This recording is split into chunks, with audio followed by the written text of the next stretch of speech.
Por sorte, Dragu consegue se esquivar do ataque no último instante. Enquanto se move, ele pensa que cometeu um grande erro ao acreditar que os 4 conseguiriam derrotar aquela criatura. Quando era criança, jamais teria imaginado algo assim. Ao observar Miriam, ele percebe que ela está com pouquíssimos pontos de vida restantes, e para piorar, o pequeno dragão começa a avançar lentamente em sua direção. Desesperado, Dragu tenta ajudá-la, mas é interrompido por uma voz que ecoa, ordenando que ele fuja. Ela insiste que ele saia dali imediatamente, pois enfrentar aquela criatura é impossível. Dragu entende perfeitamente, sem qualquer dúvida. Não existe chance real de vitória. Mesmo sabendo que a voz está certa, ele não consegue abandonar a garota. Decide então fazer tudo o que estiver ao seu alcance. Ele começa a rolar rapidamente pelo chão, desviando dos ataques do monstro com precisão, a ponto de parecer um verdadeiro mestre da esquiva. Em pouco tempo, percebe que o homem mais velho do grupo já está morto. O outro companheiro ainda respira, mas está inconsciente e sangrando. Drago entende que precisa afastar o monstro de alguma forma.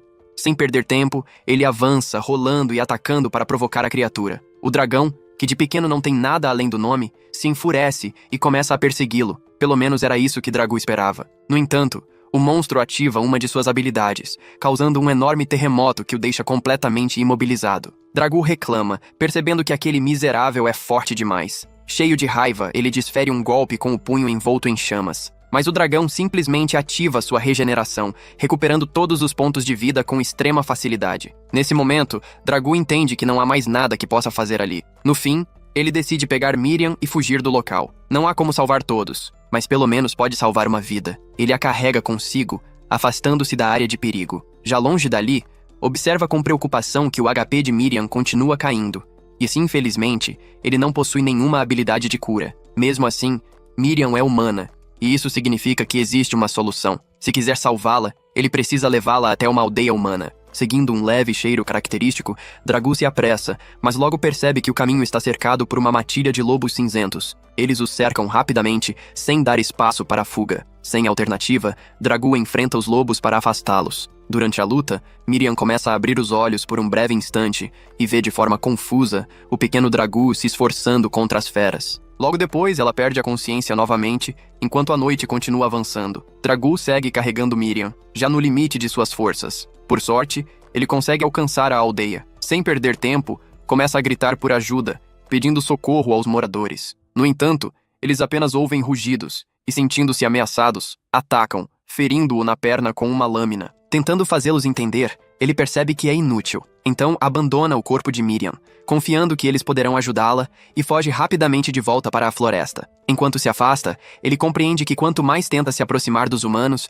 mais eles o verão apenas como um dragão, um monstro. Como se não bastasse, a voz de Deus surge novamente, informando que ele recebeu um novo título, subindo do insignificante nível de Herói 1. 2 dias se passam, e Miriam finalmente desperta. Confusa, ela se pergunta onde está, até perceber uma elfa ruiva ao seu lado, entendendo que está em uma aldeia. A elfa, chamada Meriel, explica que usou magia branca em excesso para curá-la, e que agora Miriam precisa descansar. Miriam pergunta quem a levou até ali e o que aconteceu com seus companheiros. Meriel responde que o anão está morto, encontrado como se tivesse sido esmagado por uma enorme rocha. Quanto aos outros, seus corpos não foram localizados, e tudo indica que foram devorados.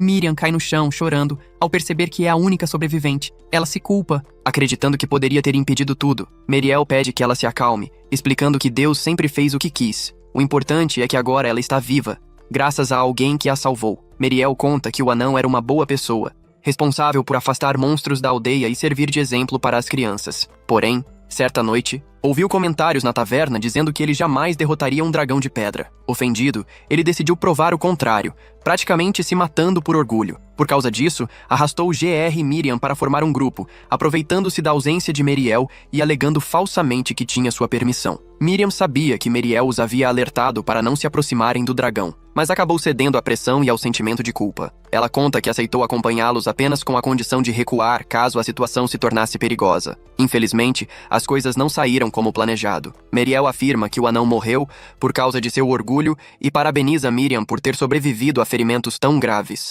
Animada, Miriam afirma que alguém certamente a carregou até a aldeia. Meriel descarta essa ideia, dizendo que encontraram sinais de um monstro atacando a entrada da vila. mas que o grupo de Gregory conseguiu repelir a ameaça. Miriam insiste que desmaiou durante a luta e que é impossível ter escapado sozinha. Meriel tenta convencê-la de que golpes fortes podem causar perda de memória. Miriam aceita a possibilidade, mas ao se lembrar de Dragu lutando contra os lobos, pergunta a Meriel como eram aquelas criaturas. O monstro que estava ao lado dela já não se encontrava mais ali, embora Miriam não soubesse explicar o motivo. Quando deram por sua ausência, perceberam que ele simplesmente havia desaparecido. Maria pergunta se Miriam está preocupada com alguma coisa, mas ela prefere não entrar em detalhes. Mesmo assim, o assunto continua rondando seus pensamentos, principalmente quando ela se pergunta se aquele monstro poderia ser o mesmo pequeno dragão com quem havia esbarrado antes. Enquanto isso, em outro lugar, Dragu se levanta como se nada tivesse acontecido. Ele agradece silenciosamente ao metabolismo dos dragões, além de um bom período de descanso. Em seus pensamentos, ele espera que aquela garota esteja bem. Ao lembrar da batalha, reconhece que estava extremamente fraco naquele confronto. Ele acreditava que, após evoluir, já seria um pouco mais forte, mas aquela luta revelou uma diferença absurda entre ele e um dragão, mesmo sendo um considerado pequeno. Isso desperta em Dragu um forte desejo de se tornar muito mais poderoso. Ele sente que chegou a hora de agir. Em uma mudança de cenário, ele utiliza um comedor de ovos para invocar seus aliados, criando assim uma oportunidade perfeita para ganhar experiência. Nesse momento, a voz de Deus anuncia que ele recebeu o título do Caminho do Mal, algo que o deixa levemente ofendido. Dragu derrota rapidamente os comedores de ovos, sobe para o nível 25 e volta a cumprir os requisitos para evoluir. Buscando o melhor local para a transformação, ele vai até um lago e aceita ver as opções de evolução apresentadas pela voz de Deus. 5 caminhos surgem: Calamidade, Marmorizado, Criança Angelical, Pequeno Dragão e Filhote de Dragão. A voz explica que o pequeno dragão cresce rápido e é mais seguro no início, mas tem potencial limitado, enquanto o filhote de dragão oferece um futuro muito mais promissor. Dragu também analisa outras opções: o dragão criança, sua evolução natural e mais segura; o marmorizado, focado em resistência e mana; e o dragão angelical com habilidades de cura, porém pouco poder ofensivo. A calamidade juvenil representa o início de um caminho maligno, embora reversível. Mesmo relutante com a ideia de se tornar uma calamidade, Dragu se vê intrigado ao saber que esse tipo de dragão é extremamente inteligente e pode assumir forma humanoide, permitindo-se infiltrar entre humanos. Ainda incomodado pelo significado dessa escolha, ele termina o capítulo indeciso. Ele reflete sobre a ideia de se tornar um dragão da peste jovem, e logo conclui que isso talvez não seja uma escolha tão inteligente assim, já que, para onde quer que olhe, esse tipo de poder ainda o assusta. Sua maior preocupação continua sendo Mirias, e por isso ele deseja, aconteça o que acontecer, obter a habilidade de transformação humana. Após pensar bastante, o protagonista chega à conclusão de que, se conseguisse aprender essa transformação, poderia experimentar uma vida simples e correta. Mesmo que tudo desse errado, sempre existiria a possibilidade de voltar atrás. Com isso em mente, ele toma uma decisão repentina e escolhe evoluir para um jovem dragão da peste. Seu corpo se transforma imediatamente, acompanhado pela voz divina, que anuncia sua evolução de dragão da peste bebê para um estágio superior. Apesar de ser exatamente o que havia escolhido, o protagonista observa seu reflexo na água e sente sua confiança vacilar. Ele já não se parece mais com o pequeno dragão adorável que costumava ser. Quanto mais se observa, mais sua aparência parece sombria e ameaçadora. A voz divina então informa que seu status aumentou do nível 2 para o 3, permitindo agora que ele revise os detalhes de suas habilidades. A capacidade da voz divina também subiu do nível 1 para o 2, e ele adquiriu as habilidades de voo e poeira de escamas de dragão. Ao ouvir isso, o protagonista se sente satisfeito por um momento. No entanto, a voz divina continua, explicando que sua mordida evoluiu para presas venenosas, que ele obteve hálito sombrio e doentio, além de garras com veneno paralisante. Todas essas habilidades soam extremamente perigosas. Ele responde à voz divina dizendo que não precisava disso, mas ela prossegue informando que ele também recebeu o título de amizade e que a maldição aumentou do nível 1 para o 2. Com tantas informações, o protagonista começa a achar que talvez essa decisão tenha sido um grande erro. Para piorar ainda mais a situação, não há qualquer menção à tão esperada transformação humana. Isso o faz pensar que acabou se tornando algo próximo da própria morte. Embora tente se convencer de que talvez precise apenas subir mais níveis para desbloquear essa habilidade. A voz divina, porém, afirma que não pode fornecer explicações desse tipo no nível 3. Derrotado, o protagonista se sente mal ao perceber que ganhou tantas habilidades estranhas em vez da transformação humana que desejava. Ele decide então revisar tudo sozinho e tenta aprender mais sobre a habilidade da voz divina, questionando de quem ela realmente é. A resposta é direta: não pode haver explicações sobre isso nesse nível, algo que ele já suspeitava. Diante disso, resolve analisar outras habilidades, como a poeira de escamas de dragão. A voz divina explica que, ao bater as asas, o dragão espalha um miasma debilitante que afeta tudo ao redor. Em níveis mais altos, esse poder seria capaz de aniquilar nações inteiras, apenas voando sobre elas. O protagonista move as asas com cuidado, mas esse simples gesto mata uma flor próxima, o que o faz entrar em pânico. Ele não gosta nem um pouco da ideia de ser uma arma biológica ambulante e reclama que um aviso teria sido útil. A poeira saiu apenas com o movimento das asas, algo que jamais aconteceria se ele ainda fosse humano. A explicação continua com o hálito doentio, descrito como um ataque que espalha um miasma carregado de doenças. Ele não apenas causa enfermidades graves, como também é extremamente contagioso e, no passado, foi responsável pela destruição completa de uma civilização inteira. Diante disso, o protagonista entra em completo desespero, dizendo que não pode existir nada mais perverso do que aquilo, e se perguntando se ainda será capaz de seguir um caminho justo. Ele decide então analisar seus títulos, já que parecem influenciar fortemente sua evolução. A voz divina explica que herói é um título concedido àqueles que representam valores modestos e bondosos, podendo um dia se tornarem verdadeiros heróis. Esse título aumenta levemente o dano com certas armas e tem grande impacto no caminho evolutivo. O protagonista não rejeita essa ideia, pois acredita que isso pode impedir que ele siga por um caminho maligno. Em seguida, a voz divina descreve o título de malfeitor, destinado a vilões cruéis que deixam pilhas de cadáveres para trás. Ele aumenta levemente o dano de ataques sombrios, dificulta o aprendizado de magia branca e reduz a taxa geral de recuperação, além de também influenciar fortemente a evolução. Ao ouvir isso, o protagonista interrompe a explicação, afirmando que essa é a pior habilidade que já ouviu em toda a sua vida. Ele começa a acreditar seriamente que fez a escolha errada. Desesperado, pede à voz divina que o leve de volta, e diz que gostaria de retornar a ser um bebê inocente, arrependendo-se profundamente de sua decisão. Enquanto isso, Mariel e Miriam verificam todas as pedras que protegem a vila. Mariel explica que essas pedras criam uma barreira que impede a entrada de monstros, mas, na verdade, o encantamento apenas os desestimula subconscientemente. Criaturas com vontade forte ou objetivos claros ainda conseguem ultrapassar a proteção. Miriam supõe que isso inclua o monstro visto outro dia, mas Mariel afirma que não há certeza, já que ninguém o viu claramente. Mesmo assim, Miriam acredita que ele talvez estivesse tentando ajudar, especialmente depois de tê-lo visto lutar contra os lobos. Mariel comenta que, se ele tivesse entrado na vila, seria porque o feitiço foi quebrado, o que seria um grande problema,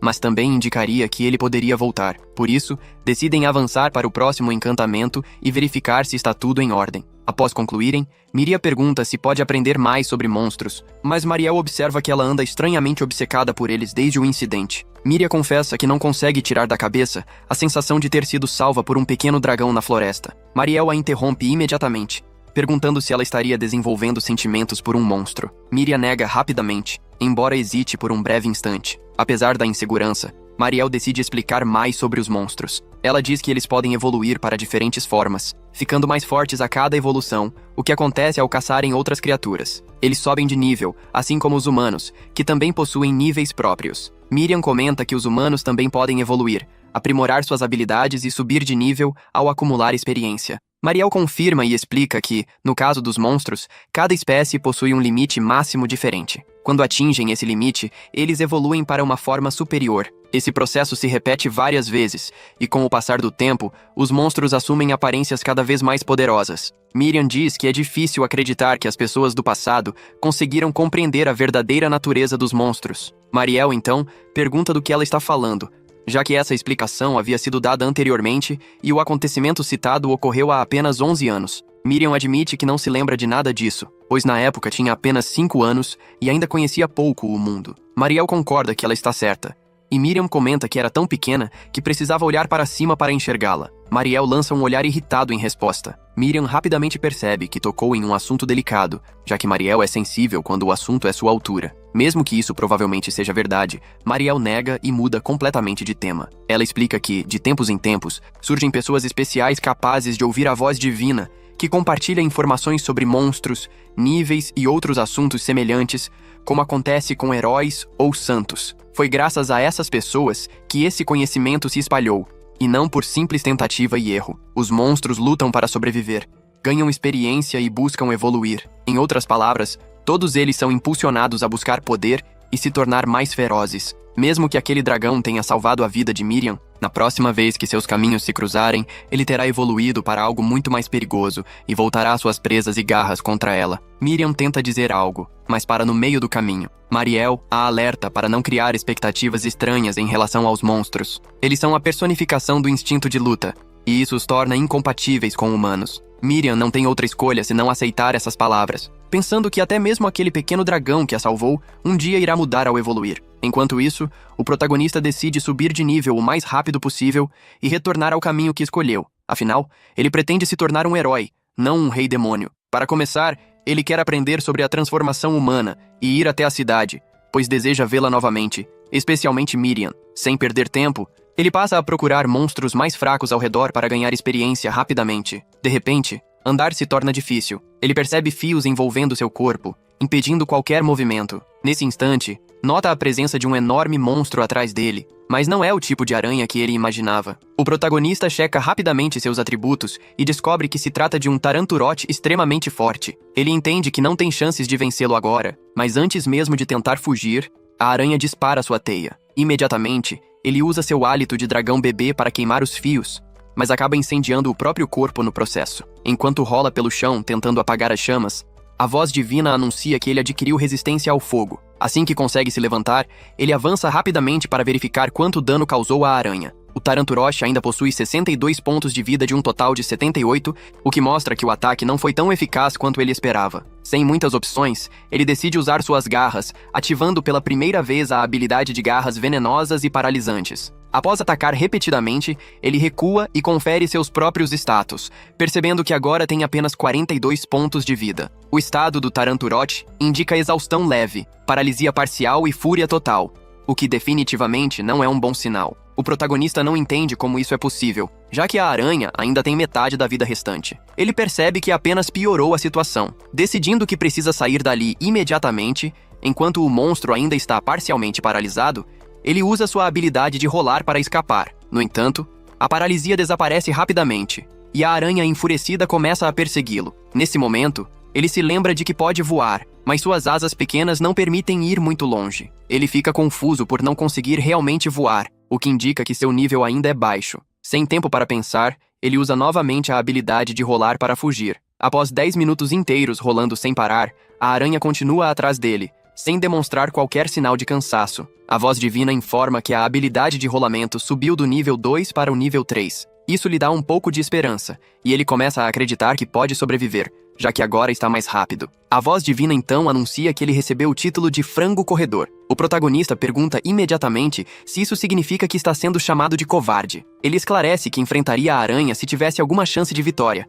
mas claramente não é o caso. A situação piora quando ele percebe que está se aproximando de um penhasco e sabe que uma queda certamente o mataria. Ele pensa em virar à direita antes da borda, mas logo considera que talvez consiga escapar se alcançar o outro lado. Mesmo sabendo que sua habilidade de voo não é confiável, ele decide saltar com toda a velocidade que consegue, apostando tudo nessa tentativa. No ponto mais alto do salto, ele abre as asas e tenta usar o vento a seu favor para chegar ao outro lado. Para sua surpresa, funciona melhor do que o esperado. Ele consegue escapar, embora esteja completamente exausto. O protagonista acredita ter despistado a aranha, mas entra em pânico ao perceber que ela criou uma ponte de teias para continuar a perseguição. Forçado a fugir desesperadamente, ele atropela vários monstros pelo caminho, ganhando grandes quantidades de experiência graças ao seu título especial, o que o faz subir rapidamente até o nível 8. Sentindo-se mais forte, ele decide parar de correr e finalmente enfrentar a aranha. Após analisar suas habilidades e suportar um poderoso veneno, graças à resistência adquirida, o protagonista engana a aranha fingindo estar morto,